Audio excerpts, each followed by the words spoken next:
This is the story of 4 boys who changed the face of pop. We're the Monkees. It was always us together against the rest of the world, against the crazy adults. With a revolutionary TV series. The only time you saw long-haired kids on television, they were being arrested. And songs that lit up the charts at the height of the 60s. It came at the right time, and it was really the Beatles that made it possible with A Hard Day's Night. Over the next hour, we'll hear the extraordinary tale of the made-up group who became a proper band. They had to become a real rock group and play their own instruments, and so then it became a real labor of love. Of the Manchester lad who became a pop legend. People used to stop me round here in the street. I see your Davy's on again. Oh, is he going to be famous? And I said, I think so. And of the monkey mania that followed them around the world. Davy was waving, he was gorgeous. 2 fans ran up to them. All the monkeys were pushed into a car. Davy forever.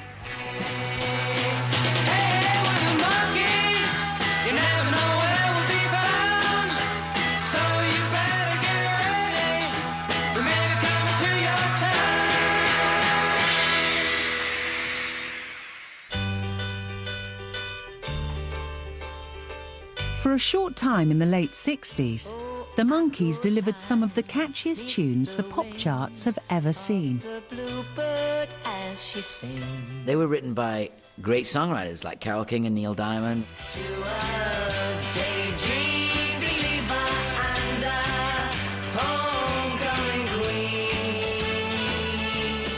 Tommy Boyce and Bobby Hart. Got these great songwriters, wrote amazing songs. With their own TV show blasting into homes around the world each week, the Monkees brought something completely new to pop fans. Then I saw her face.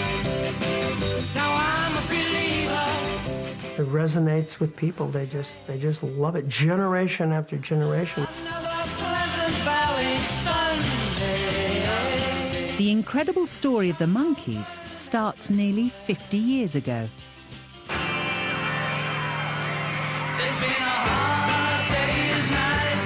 In 1964, the Beatles and their groundbreaking movie, A Hard Day's Night, were taking America by storm. Impressed by the irreverent tone of the film, 2 rookie TV producers, Bob Rafelson and Bert Schneider, began to develop a show about an American pop group trying to make their way in the music business. They advertised for 4 insane boys, aged 17 to 21, to make up their new band. Then a line formed, and it was about, 600 guys outside of Columbia Pictures. This was the start of an unusual casting process. It was very laid back, I remember. It was very casual. Their feet up on the couches, and there was pizza boxes, and they had coffee cups everywhere. It's funny, he's been asking about you, too. And I would sit and talk to them. Tell me the Colonel Mallory story. No, because that's a very dumb story. However, I will tell you about... And it was really kind of an interesting way of trying to let them be themselves, catch them a bit off guard. What? I really think you should have been a jockey. That's the way I normally cast, by the way, not necessarily with a camera. Abkdef Gish Kulnap Christoph Wikshes. What was that? It's the alphabet. Abkdef Gish Kulnap Christoph Wikshes. I remember feeling awkward. I've since seen it, and I think I look awkward. But there were some funny things in there. Why do you want to be a monkey? Well, it's my natural inheritance. But apparently it wasn't disqualifying, because they invited me back for a screen test. I want to help SJ, too, but I can't. He's feeble-minded. Hey, knock it off. I do remember David because we really clicked. Both knew how to look at a script and memorize it and move on and, I want to help SJ, but I can't. He's feeble-minded. Knock it off. Wendell's right. A little while later, I called them. So what's the story? I said, we'll call you back. So how does it feel to be a monkey? I put down the phone. I said, excuse me just a second. Walked out of the office. I was sitting, yippee! Feels fine, thank you. What do we do next? Autumn 1965. The 4 Monkees were now in place.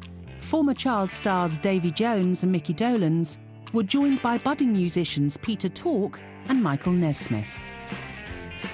Mickey and I were the actors, Peter and Mike were the musicians. You know, when they said who's going to be the drummer, Mickey, you know, was unfortunately the one that didn't step back. You know, we just left him standing there. I didn't want to be the drummer. To prepare the boys for their new roles, 28-year-old comic actor Jim Frawley was brought on board.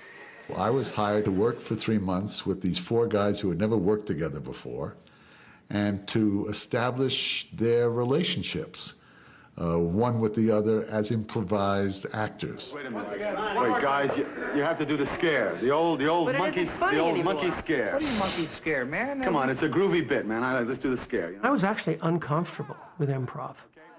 Yeah, Jim came in and was throwing the imaginary ball, and, okay, you're a captain of a ship. Captain? I'm Captain Arab. I'm sailing the 7 seas up. In the early days, I found it difficult, found it uncomfortable. Now you can't shut me up now. Get me a captain of a ship. Ahoy, aye, Jim boy, in the battle. Fellas, hey, come on, guys. What is this? I mean, you got 60 guys on the set, Artie. The Monkees got on so well with Jim Frawley that the producers signed him up as lead director for the new TV series.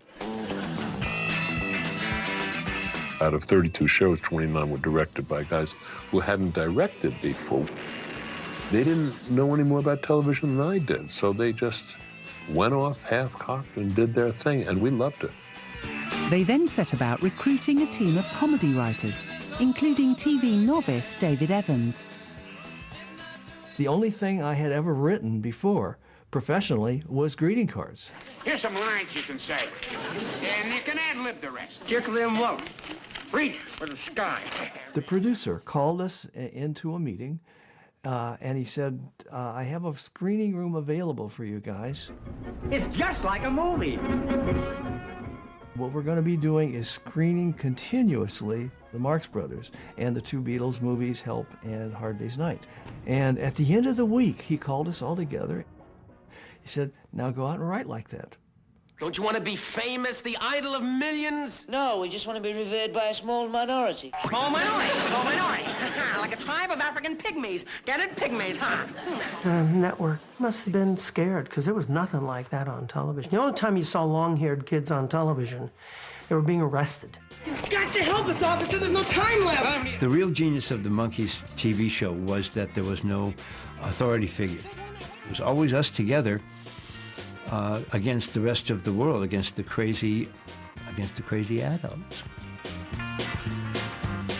You know, we were kind of the outlaws in town, and we were doing forbidden things. The energy was bouncing off the walls. The Monkees were breaking new ground, but that meant keeping to a punishing schedule. You usually start 7, 8 o'clock in the morning, makeup and wardrobe, and then go 10, 12 hours on the set. But very quickly, you know, there was such a demand for the music. We would end up at the studio after work for at least a few hours. But they had to. They needed so much material. They wanted a couple of new songs in every episode.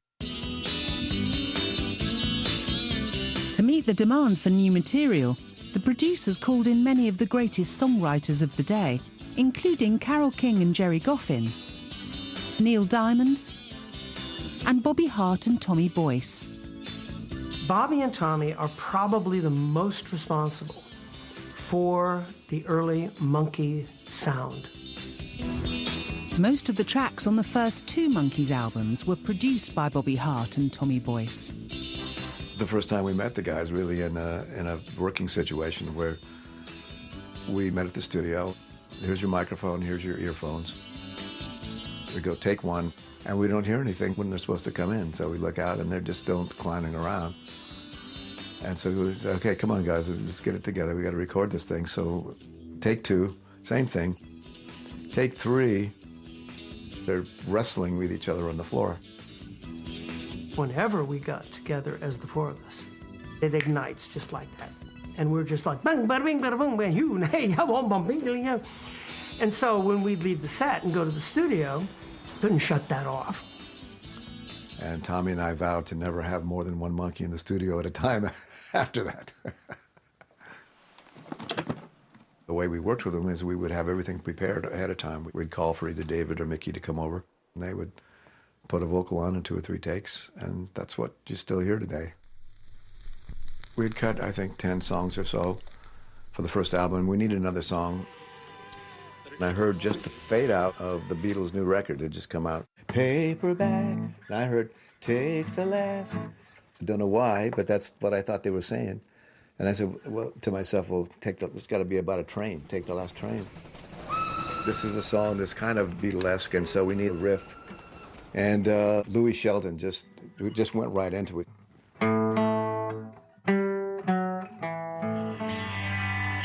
Take the last train to Clarksville and I'll meet you at the station. You can be here by 4:30 'cause I've made your reservation. Don't be slow. While musician Peter Tork enjoyed filming the TV show, making the records would lead to frustration and disappointment. They said, we're having a recording session tonight, come on in. So I brought my guitar in. They said, why'd you bring in your guitar? I said, why don't I bring in my guitar? No, track's all done. I was devastated. What I didn't realize at the time was that the music was going to have to be cranked out in massive amounts, and that we were going to have people who knew how to make music quickly and well and on order.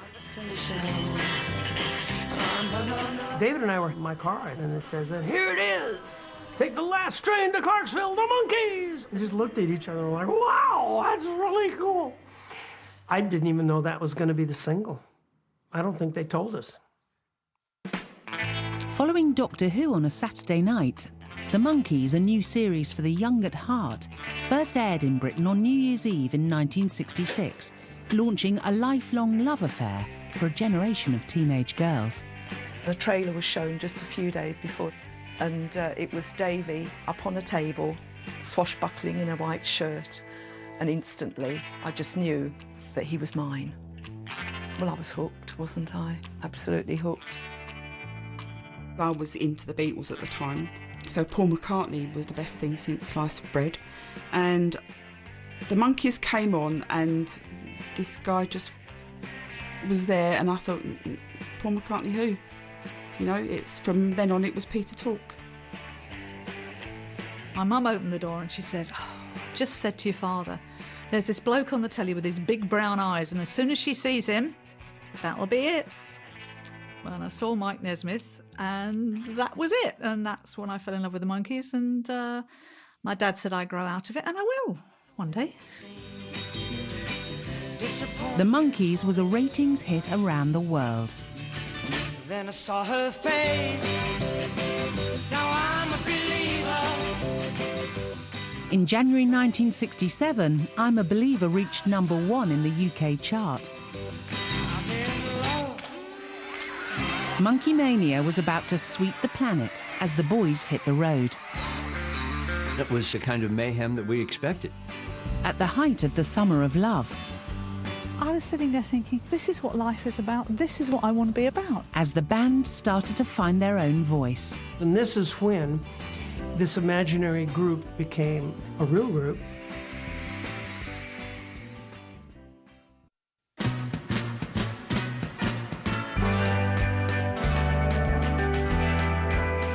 (1967). The Monkees had a hit TV series and an increasing grip on the pop charts. They started a world tour, promoting a record on which they hadn't been allowed to play their own instruments. We hit the road in '67 as the cover band for our own album. We were a cover band. We played Monkees hits. Monkees cover band. We played 200 concerts with just the 4 of us, and these are 4 guys that are not supposed to play their own music. The Monkees arrived at Heathrow for a series of London concerts. 14-year-old Linda Williams was at the airport to meet them. She recorded that memorable day in her diary. Going to the airport to see the Monkees. As the plane approached, I sang monkey songs to myself to keep myself calm. We landed, come out in the staircase, and the girls were all welcoming the Monkees. And these, of course, were the younger brothers and sisters of the Beatles fans.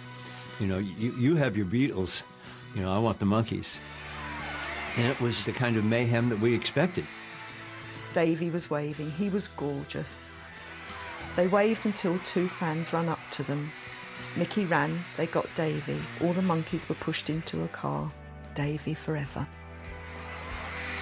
The boys slowly made their way to their London base, pursued by hordes of tearful teenagers. So I went to the Kensington Garden Hotel to see the Monkees, didn't tell my mum. Screaming girls, hysterical girls, and that's without a monkey coming onto the balcony. When the Monkees come out onto the balcony, it just went berserk. Davy came out with no shirt on, and I have a photograph of Davy with no shirt on. I know that that's Davy Jones with no shirt on, but it looks like a block of flats. There was like all these raging hormones and girls just screaming, Davy, and it's always Davy, Davy, Davy. I'm not a screamer myself, and I turned around and said to one of my friends that I was with, this girl behind me is really getting on my nerves. And she was going to turn round and punch me one. And then she realised it was me. She recognised me because we were at the same school. Our friendship forged from there, and we've been best friends ever since. The ear-splitting Monkees' sisterhood even triggered a regal reprimand. The producers got a royal note from Princess Margaret, who was living at the Kensington Palace. Could one keep one's fans quiet, or something like that? One cannot sleep. Nope, sorry, Maggie. Can't do it. Teenage Monkee follower Jan Swanton arrived early one day at Kensington Park, where fans were camped out next to the hotel, and was among those who shared a magical morning with Mickey Dolenz. Mickey came walking from the hotel and just walked up and said, you're not going to chase me, I'm just going to walk and I'm going to go and sit on the bandstand. And he sat up there and he just started singing to us. I started singing monkey songs, and then I said, you sing to me. And all these hundreds of little girls start singing their school songs. He divided us up into groups and he got us singing Row, Row, Row Your Boat, and we were all singing that. And I was sitting there thinking, this is what it's about. This is what life is about. This is what I want to be about. We all start crying. The girls are crying and I'm singing monkey songs and they're singing back, and it becomes this, like, you know, beautiful, why can't we all live together and be happy? And then he just walked back to the hotel, and it was the most perfect moment ever. It really was wonderful. For years afterwards, we used to come up on the anniversary and put flowers on the bandstand and stand and sing Row, Row, Row Your Boat. Mickey Dolenz had another reason to look back fondly on his time in London. It was there that a British sitcom inspired him to write a Monkees classic. I hear the Alf-Garnica say to Tony Booth, "You Randy Scouse git!" And I'm just like, that's really funny. Oh, yeah. There's a new traitorous Scouse git. Randy Scouse, that's what I'm going to call this new song I'm writing about the Beatles, about me, and about England. And all of a sudden I get a call from the publisher, and he says they want to release Randy Scousegit in England as a single. She's a wonderful lady and she's mine, all mine. I'm like, wow, how cool. But the title is kind of rude. Well, what does it mean? And they said, a horny Liverpudlian putz, basically. I said, oh, for God's sake. And they said, you need an alternate title. So that's what it's called in England, alternate title. Why don't you cut your hair? Why don't you live up there? Why don't you do what I do, see what I feel when I care? Now they've darkened. In July 1967, the Monkees played 3 sellout concerts at Wembley Arena. I was absolutely desperate to be noticed, although of course I wasn't going to be. So I made myself a white bell-bottom jumpsuit with Mike embroidered all over it. Lulu came on to start, and the fans were awful to her. They were shouting at her and calling her abusive names because there'd been a rumour that she and Davy were having a fling at the time. The noise and just the euphoria and everyone screaming their hearts out, it was the most wonderful experience. it was hysteria. It was something that you can't even imagine. It was impossible to hear what was going on, so Mike said, I'll tap my heel. And that was my click track. It was a visual click track, because I couldn't hear me, couldn't hear them. I had no clue. It was like all over the place. The Monkees had become a real live touring band, but were still taking flack for not playing the instruments on their records. Is it true that you don't play your own instruments? Wait a minute, I'm fixing to walk out there in front of 15,000 people, man. If I don't play my own instruments, I'm in a lot of trouble. Hey, give me a G. The line went, you know, a bunch of 4 talentless musicians. Anybody could do what they did musically. So I felt the jibes pretty sharply. That was just the way you made pop records at the time. They were hiring the same musicians that everyone was hiring to play on the tracks. The Beach Boys, the Byrds, Mamas and Papas. I think everybody just kind of, you know, picked on us because we were accessible and huge. An easy mark. Fed up of the criticism, the Monkees, led by Mike Nesmith, decided to seize control of their own musical destiny. What does that mean? It means the Monkees strike back. Nesmith started by recruiting producer Chip Douglas, who, as the bass player in the Turtles, had just scored a massive hit with Happy Together. When Mike heard Happy Together, he knew that I had a lot to do with the way that sounded. I think he thought, well, here's a guy that I might be able to control a little bit. And he approached me and said, I think we want you to be our new record producer. I said, well, I don't know a thing about producing records, but he said, don't worry, I'll teach you everything you need to know. With their own producer at the helm, the Monkees set about recording their 3rd album. This time, they would play their own instruments. Making that album was a wonderful experience. I could bring my enthusiasm and what musicianship I did have. What a delight. And the band wrote most of the songs, including For Pete's Sake, by Peter Tork. We must be what we're going to be. Doesn't make much sense to me. And what we have to be is free. Liberation. I'm all over it. You know what I'd like to do now? What? The Monkees had newfound confidence, but they were inexperienced musicians, which meant it was slow going in the studio for engineer Hank Sicalo. I was getting these calls constantly, and so was Chip Douglas. You got to finish the album. You got to finish the album. The executives were calling, well, when are we going to have the album? So, well, as soon as we get it done. So I keep saying, guys, there's no time. And they needed one more song for the album. We did a straight 12-bar blues track. Didn't have any lyrics.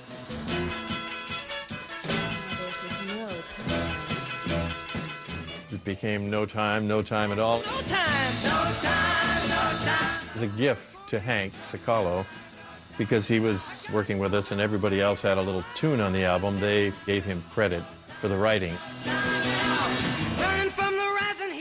I mean, that they made me the writer of the song, and I'm very appreciative of the fact that they did that, you know, that money. Furnish the house and build a pool. I was somewhat disappointed when we got the album done because I expected I'll pick up the paper tomorrow morning and there'll be these headlines, Monkees play their own instruments at last. But nothing. You know? What they had was access to the top songwriters in the business. And they said, no, we don't want that. We want to write our stuff. You told me you'd always say you told me. Well, more power to you. You did it. But I think it was the beginning of the end. Whether we made all the right decisions is really not the point. The point was that we were able to make the decisions. And this is when this imaginary group sort of became a real group. The local rock group down the street is trying hard to learn their song. As the Monkees took control of their music, they also wanted to change the way the world saw them. Photographer Henry Diltz helped to catch the new look for the second series. The first season, they were actually playing the part of these young boys, the Monkees, and they wore their 4-button outfits and Mike with his green hat. But I think by the second season, they weren't playing a role anymore. They were being themselves. They started wearing more of what they felt comfortable in, like Mickey wore the big poncho, and they just wore what they would normally wear. I can't stand to see a grown bush cry. The style of the TV series was changing too.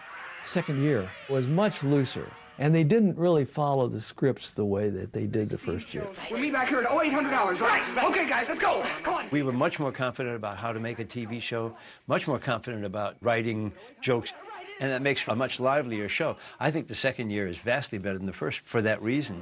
Launch the ship, I say. The second series is great, but it was time to move on.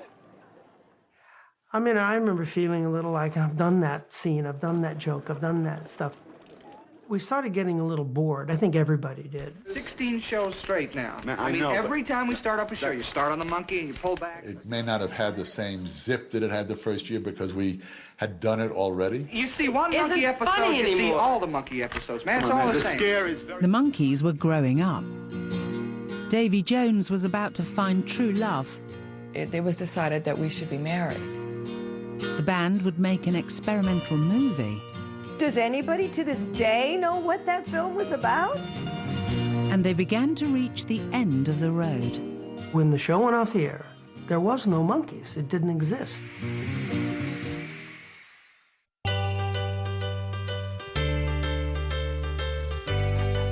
By 1968, the Monkees were international pop and TV stars.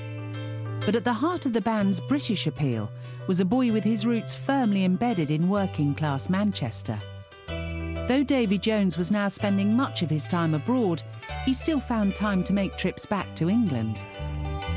Granada Television filmed this visit to the street where he and his 3 older sisters grew up. This was a row of terraced houses, facing our row of terraced houses, and we lived at number 20 at the end there. Just the 2 up, 2 down. The back was the kitchen, the front room was the sitting room, 2 bedrooms, and there was 4 children in one room and Mum and Dad in the other. At the age of just 3, Davy first appeared on stage at nearby Lees Street Church, with his sisters in supporting roles. My dad always wanted a seat on the front row because he had 4 children in it. And he used to say, if I don't get a front seat, well, you're all coming out. It was just as a joke. But everything revolved round Lee Street. It was our life, wasn't it, really? Yeah. Young Davy's talents were brought to the attention of television bosses. We had an auntie. I think she was one that wrote to Coronation Street. She wrote to the studios and said, my nephew's in a lot of plays at school and he's very good. In 1961, at the tender age of 14, Davy joined the cast of Coronation Street. I became an actor.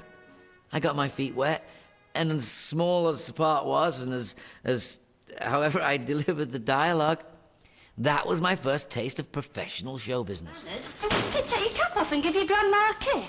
Leslie Morgan's only 8 and he doesn't have to kiss his grandma. Well, I'm sure I want no kisses. He was Ina Sharple's grandson, and of course Ina was the big, towering, dominant, frightening woman, and he was this lovely, endearing little boy. So what she had to say about my face again? She said you look like a budgie that had turned into a Pekingese. Right. But he came in with that extra bit, that energy, that vibrancy, and that liveliness and good humour and likeability. After a short spell on the street, young Davy started to train as a jockey, the beginning of a lifelong love of horses. When I started riding, people said, oh, that's Ina Sharple's grandson. And that was the first time I really sort of knew that show business could bring you this applause, this recognition. And so I thought, I want a bit more of that. The starstruck teenager was plucked from the stables to join the West End cast of Oliver. Davy transferred with the show to Broadway, signed for Columbia Records, and went on to make his fame and fortune with the Monkees. Some of that newfound wealth was spent buying his father a new house back home in Manchester. The problem was getting past the fans to see it. The whole of the street was full from one end to the other. There wasn't a yard between anybody. There was hundreds and hundreds of them. It was quite frightening, actually. One of the world's most recognisable pop stars was left scrambling over the neighbours' back walls to get to his father's house. He climbed over all these fences, and a lady came out and she said, "What you think you're doing?" And he says, "I'm trying to get in." He said, "Oh," she said, "it's Davy Jones." She said, so she dressed him up in a frock and a headscarf. She put lipstick on him. And I looked out the back window and said, "There's a girl coming over the fence." And I ran out to chuck her back. And he said, "It's me, dear." But Mr. Jones wasn't overly impressed by the return of the prodigal son. And I knocked on the door, and he says, "Hello?" I said, "Yeah, David, I've come from America." He said, "You're not my son." I said, "What? I came 3,000 miles. He says, go and get your hair cut." Back in his new home of LA, Davy Jones faced a more difficult challenge. His bosses insisted that the Monkees' heartthrob kept secret from his fans an increasingly serious relationship with girlfriend Linda Haynes. We'd always go out in groups, and I'd always sort of be in the background. It was like, whatever works, let's just do it, you know. After I became pregnant, then it became a little more difficult to go out and about. It was decided that we should be married. So even though it had to be kept secret, the decisions were still coming from on high that we should at least be married in case it was discovered. It was some time later that he was doing an interview with an Australian journalist. David just told him, he said, this is my wife, this is my daughter, and it seems like such a small thing, but it was a very big step for him to take some matters in his own hands. Revealing his hidden family was a weight off Davy's shoulders, but a devastating shock to his army of young fans. Teenager Linda Williams recorded her reaction in her secret diary. Just yesterday. Saturday, the 7th of June, 1969. Carol phoned. "Davy is married." "Oh God, why?" "You don't have to answer that. He loves Linda. 18 months and I didn't know anything about it. Help." I don't know why it was kept secret for so long, but it was, and had to deal with it. But I can remember being really devastated. The Monkees were desperate to shake off their teeny bop image. They saw their planned feature film, to be titled Head, as an opportunity to appeal to a more mature audience. We did not want to do a 90-minute version of the show, an extended episode. We wanted to maybe push the envelope or something. With that in mind, director Bob Rafelson recruited a promising young actor called Jack Nicholson to write the screenplay. He had not heard of the Monkees, and so he said, "You know, Monkees, what's that?" And I told him, and then proceeded a long courtship to figure out what would be in this movie. And then he just was around all the time, soaking up the whole monkey thing. And we began to write the thing. One of us would go on to a rant about, okay, now this is what's happening, and the monkeys are doing this, and then they go into water, and the water changes color, and then there's porpoises. And the other one would sit and say, "Yeah, that's good, okay, let's get that down." Rafelson then signed up Tony Basil, who would later find fame herself as a pop star, to choreograph the film. Head was like really progressive and really abstract and experimental. Something doesn't change, there is only one. It was everything. It went from Broadway to experimental film. Years ago I knew a boy. He was his daddy's pride and joy. Tony Basil's big performance would be a duet with Davy Jones on Daddy's Song. It had a very interesting Hollywood musical feel to it. But what was progressive about the song was the way Bob shot it. I just had the idea to shoot it entirely on a white stage, entirely on a black stage, and then cut just 2 or 3 frames at a certain point. And it's very hard to look at these things when they're flash cuts like that, and they hadn't been done that much. I had such an aversion after making this film to doing anything like that again for the rest of my life. The film cost $800,000 to make, but only recovered $16,000 at the box office. The whole idea of Head was to be different, and we succeeded in doing that, but we didn't succeed in making a movie that everybody wanted to come see. Does anybody to this day know what that film was about? I can only speak for myself. I didn't mind. I thought it was kind of cool. In the summer of 1968, during the production of the film, NBC decided not to commission a third Monkees television series. I think my good compatriots at the time has come to split up. Oh, what? no, man. No, man. What about the... I didn't feel like I was getting anywhere with these guys. I didn't feel heard or seen. This isn't working out, you know. I expected more from you, Michael. The Monkees was a television show about a band, an imaginary band. So when the show went off the air, there was no Monkees. It didn't exist. Just 2 years after their television debut and the global outbreak of Monkey Mania, the band were breaking apart. But their story was not complete. In the decades to come, the Monkees would be back. The 3 of us went on the road, and it was explosive. Until tragedy finally put an end to the reunions. I never had a brother. He was the closest thing to a brother I ever had.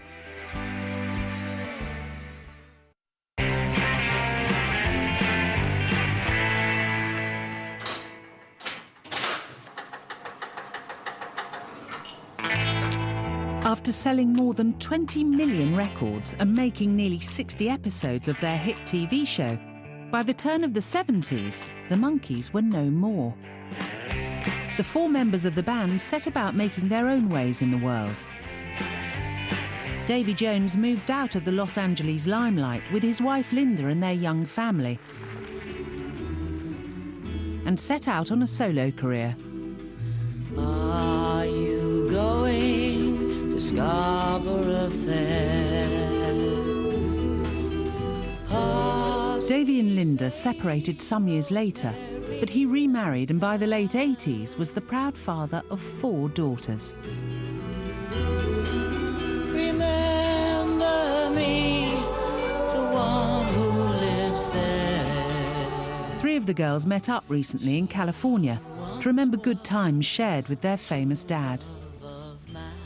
Seeing him on stage, I would remind myself that this wasn't average. But not until my adult life, I have to say. Not until my adult life did I go, okay, that's just weird. That's my dad up there. You gotta stop your crying sometime. And he sounded so good, and he had so much energy.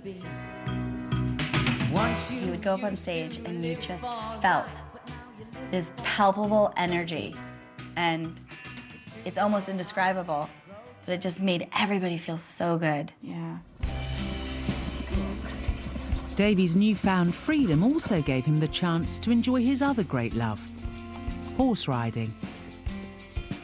Dad had a passion for horses that was like almost indescribable. Yeah, I want you to go 7 furlongs, nice, steady. We have lots of brothers and sisters of the horse kind. Yeah. In the mid-90s, Davy Jones finally fulfilled a lifelong ambition when he won his first race as a jockey at the age of 50. Here's the trophy to prove it. I'm not big on trophies, or you don't see any gold records as you see around, but I'm very grateful, and it's a nice addition to the family. The other Monkees were also busy with new ventures after the breakup of the band. Mike Nesmith would have a solo career of his own, scoring a worldwide hit with Rio in 1977. To fly down to Rio tonight. The song also launched him as a pop video pioneer.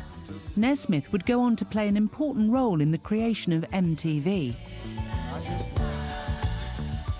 Meanwhile, Micky Dolenz moved to Britain and started an unlikely career directing children's television shows.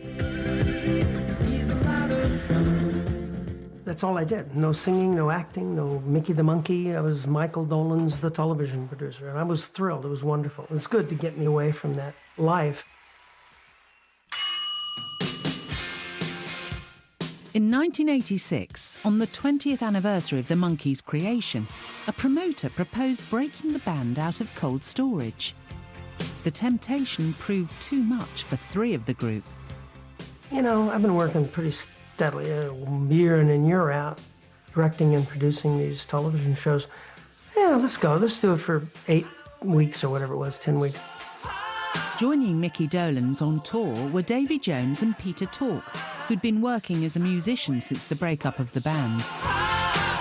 The 3 of us went on the road, and it was explosive. It was just the biggest tour of the summer that year. It was wonderful. Yes, I saw her face. I'm a believer. I'm a believer. I'm a believer. I'm a believer. Mike Nesmith declined to join the '86 tour, but he did get together with the rest of the band on another reunion in 1997, only to face a grilling from Richard and Judy. You've been the one who's kept back from the reunions for all this time. Why? Well, I've been busy with other things. That's a very anecdotic answer. Yeah. And do you think that sort of once it was over, and there was no point in getting back? It's never over. It's like the mafia. Once you're in, no, it's like... Yeah. You know, I just did other things for the intervening years, but I've always been a part of this spiritually and emotionally. I enjoyed it quite a bit. 1997 would be the last time the 4 Monkees toured together. In February 2012, news came through that meant the band was no more. The Monkees' Davy Jones has died in Florida at the age of 66. He had a heart attack. Yeah, that was a very sad morning. I had gotten up and on my phone was a missed call from Florida, and it was rather early, and the first thing I thought was that something was terribly wrong. And then I got a phone call telling me that he had had a heart attack. Just really unexpected, and he's just really young. In some ways, I felt like, oh my God, he's finally resting. He was the hardest working person I have ever known. He just never stopped. You know, you always look forward to things you're going to do. You're not going to do them anymore. You go through the kind of thing that we did, such pressure, such emotion, success, failure. He was the closest thing to a brother I ever had. But he was so funny, and he was such a charming guy, and he would kill for you. He would take the shirt off his back. Goodbye, fellas.